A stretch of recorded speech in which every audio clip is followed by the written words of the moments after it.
Evergreen is a non-profit organization. 因为我平时从小生活都是吃蔬菜比较多，那么肉主要还是菜里的一个佐料，就是在炒菜的时候加点肉来使它的那个味道不一样。但现在呢，我觉得很多的食物就是肉就是以肉为主了，整个菜都是肉。那么这个呢，是从90年代之后，更多更常见在。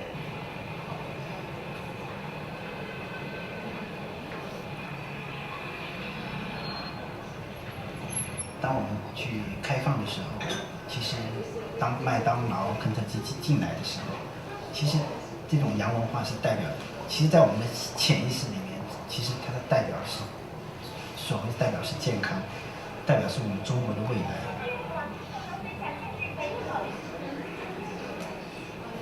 他们这种快餐文化，这种大量的油炸的肉食，可以说对中国的儿童带来了很大的影响。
现在第一，人口的基数是增加的，所以它对肉食的总量来说，需求来说可能是增加的。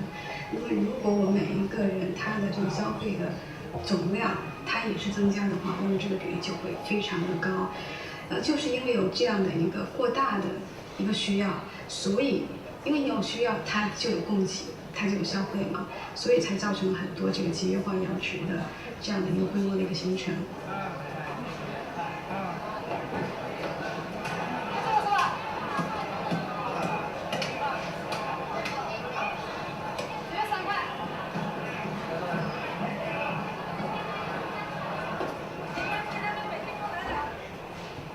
到2008年，中国人平均下来一年要吃掉将近100公斤的肉类和鱼类。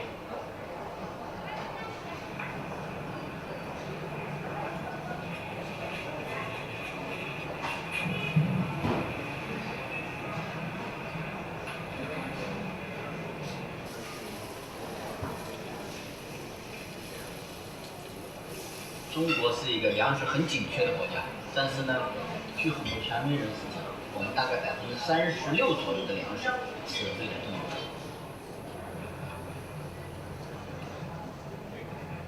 你看这个，在有些省份呢，饲料用粮已经超过了口粮，也就是动物吃的粮已经超过人吃的粮食了。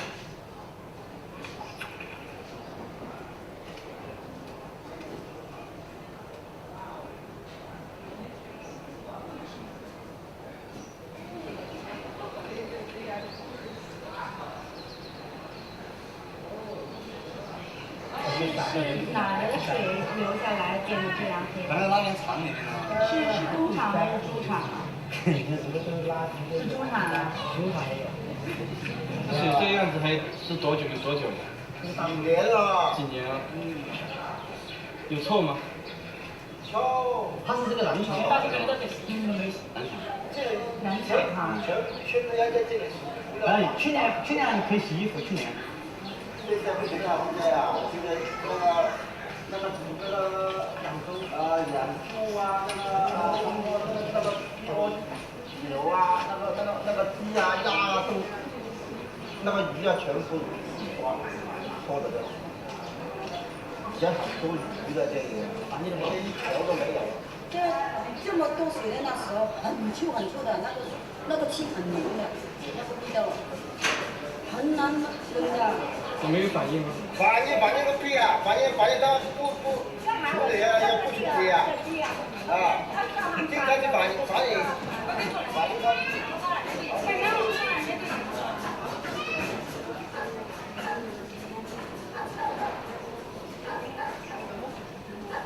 前几年政协委员呼吁7500万吨粪便面临着排入三峡水库的危险，他那些粪便都不给它处理掉，乱堆乱放，洪水一来就给它冲到河里。一个是污染水，这个污染土地啊，因为现在的粪便不是以前的粪便，现在粪便里含各种东西，药、农药、兽药、激素，全有。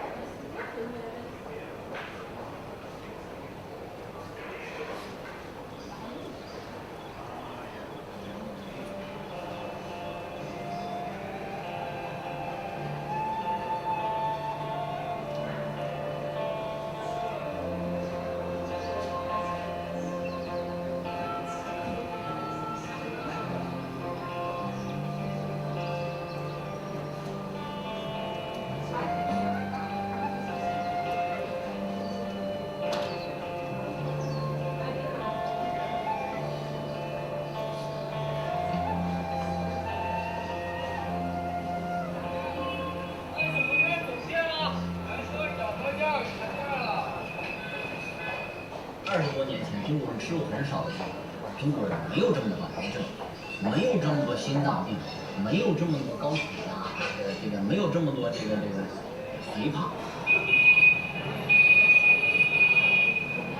中国现在有3到5千万糖尿病人，是世界上第2大糖尿病大国。中国有3亿人肥胖或者是超重。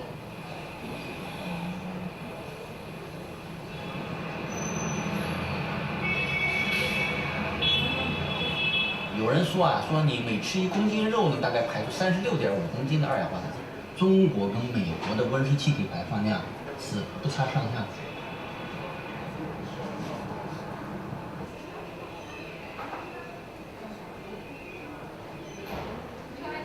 联合国全球 IPCC 主席就是恰帕里博士，他得了2007年的诺贝尔和平奖，他是跟多人一起分享。他第一次在公众的媒体里面，关于全球暖化提出了3个解决方案。第一个是减少肉食，第二个是多骑自行车，第3个是节制购物。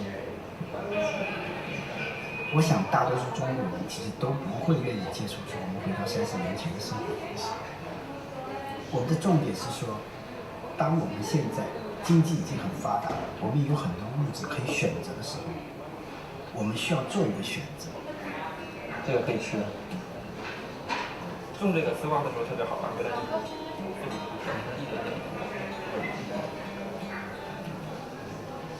其实我觉得在中国，我很公正的来说吃素的话比较容易。第一点，我们蔬菜非常便宜；第二，我们蔬菜也非常多。我们现在最需要注意的问题就是，大家要珍惜这种环境，你千万不要吃肉吃的越来越多，把吃肉作为了一个比较有面子的事。请朋友吃饭，你没有肉吃，你会以为你是没花钱。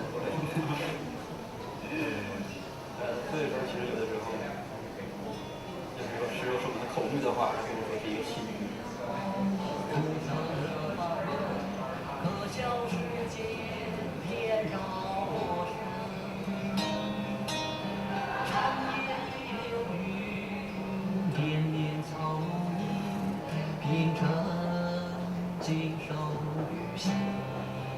天儿突然就变暖，就是说因为一个，或者是把那个，因为一个昨天我吃那个破饭，那就搞得我等于说，生产了是呀，等于说刚刚通过电了是呀，就是说，你关起来要掐东西，掐不了东西等于，搞得把破了，搞得通过电不知道细不电了也，那我的生产品还，在朝这个那通过一下，挑了半个小时。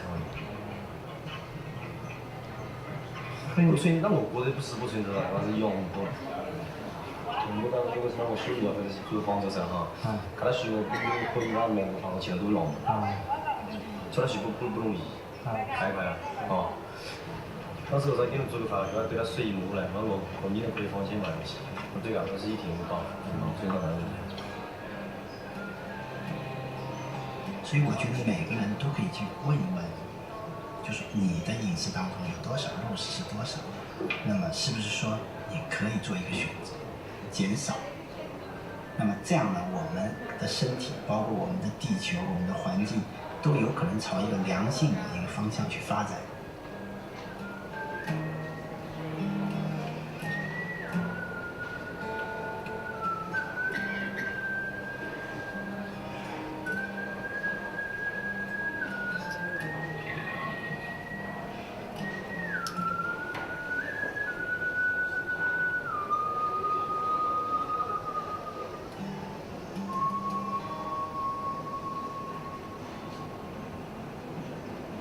We have a food policy and equity program, and through research we had done on China, looking at the growth of large industrial animal agriculture, actually principally through the lens of climate change.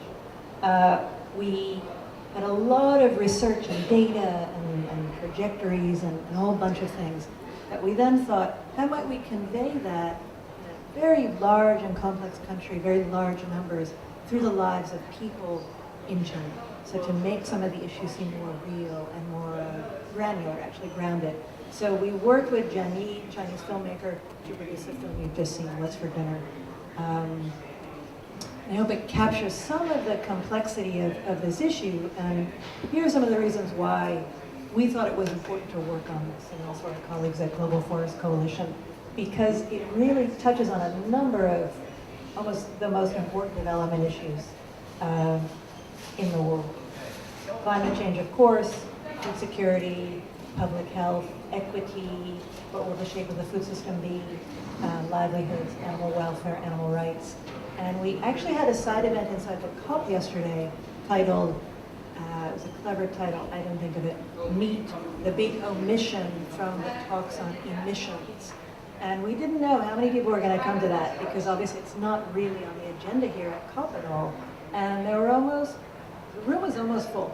There was a room for 200 people inside the COP. So I think there is actually some demand for more discussion of these issues, given some of the climate realities. But there's not a lot of space within the COP, and certainly not in the text, to really get into these set of issues.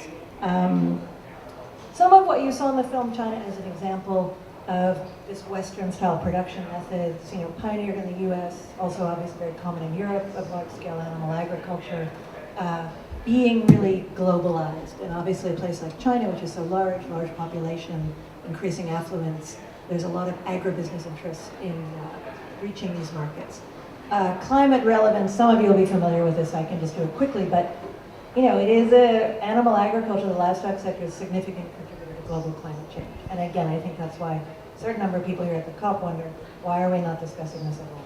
We're so focused on fossil fuels, obviously huge necessity to transition to green fuels, but why aren't we talking about greener agriculture, less meat production, not how can we make it quote unquote sustainable, but how can we really reduce it and have a much more sane food system.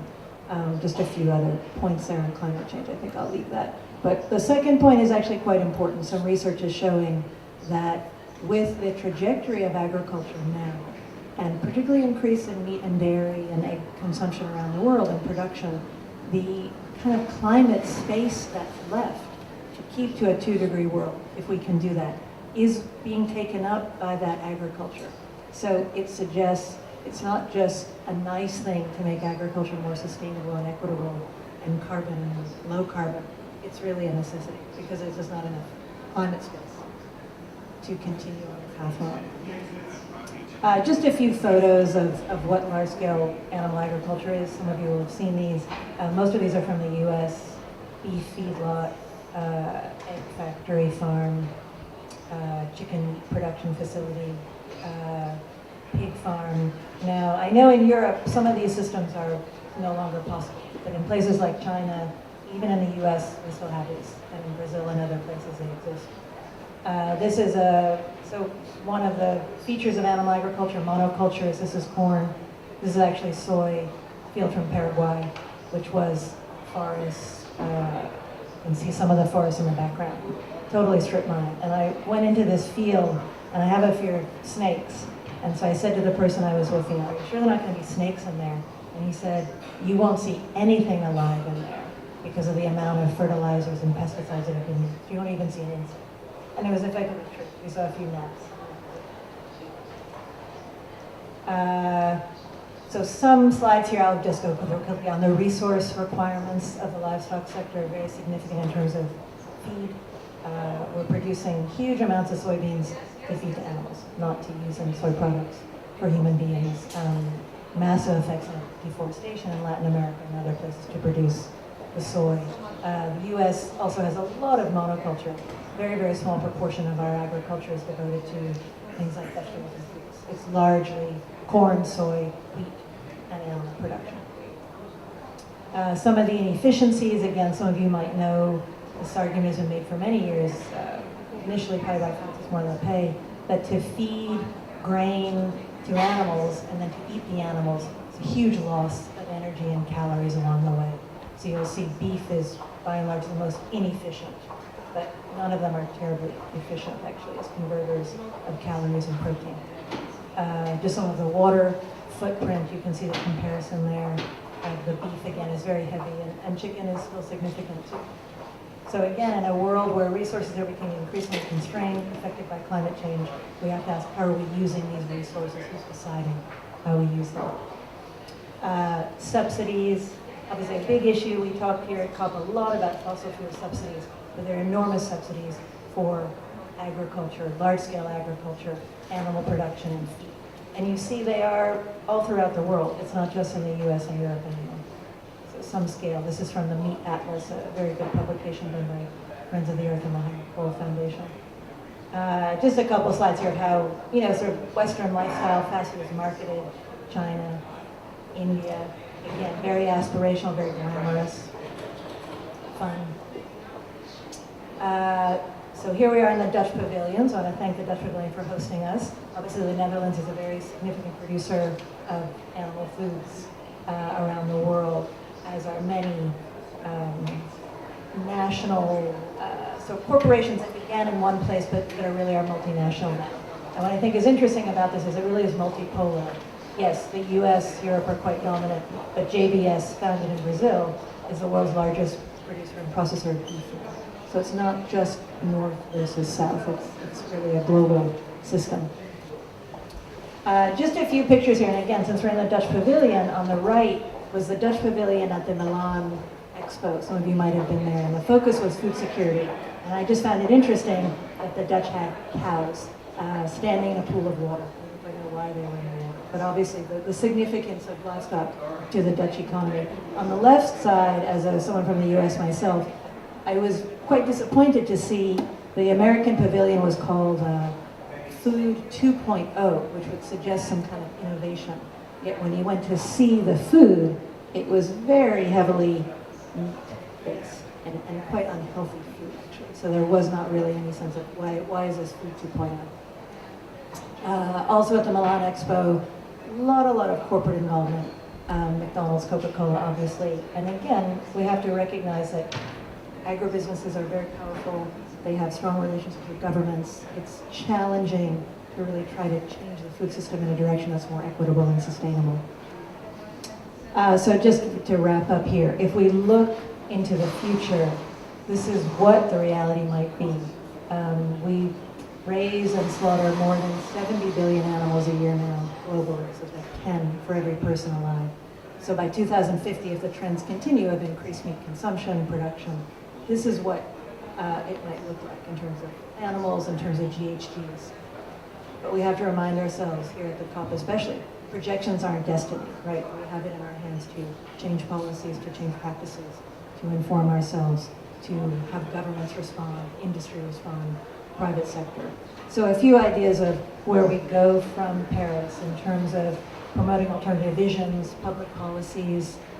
Do you think forging north-south connections is very important? Embedding the discussion around industrial agriculture, industrial and animal agriculture, in a number of arenas where it's absolutely relevant and often isn't as present as it might be. We need demand and supply side efforts and campaigns, north and south linkages, some of that work Global Forest Coalition is doing in alliance with Brighter Green. Also bold thinking after Paris, how do we get this on a policy agenda? What kind of public education is needed? What kind of media attention? Also, there's a lot of focus here at COP on industry.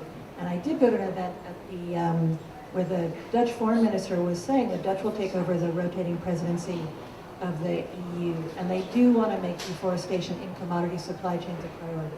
I was very pleased to hear that, and I'd like to see what that really looks like.